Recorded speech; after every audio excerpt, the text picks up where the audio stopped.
Hi friends, కన్నీటి చుక్క.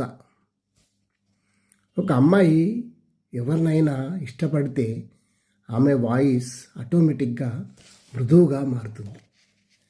ఆమె జుట్టులోకి వెళ్ళి పోనిచ్చి నీతో మాట్లాడుతుందంటే నీతో కంఫర్టబుల్గా ఉందన్న సంకేతం ఇస్తుంది.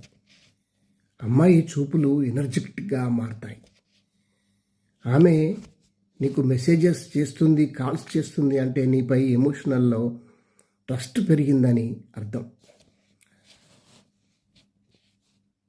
అటువంటి అమ్మాయిని ఏడిపించకు. ఆమె కన్నీటి చుక్క చాలా విలువైనది. కంట్లో నుండి చెంపల దాకా వచ్చిందంటే మనసులో ఎంత బాధ ఉందో అర్థం చేసుకో. ఈ తరం అబ్బాయిలు చాలా ఏడిపిస్తూ ఉన్నారు, శారీరకంగా బాధ పెడుతూ ఉన్నారు. ప్రేమ ఉంటే బాధ పెట్టకూడదు. ఒకరిని ఒకరు అర్థం చేసుకోవాలి. కన్నీటి బొట్టు రాల్చకుండా చూసుకోవాలి. ఆమెతో సాన్నిహిత్యంగా మెలగాలి.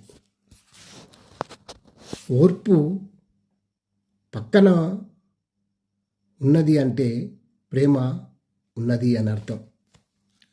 ప్రేమించుకోవడానికి సమయం కేటాయించు.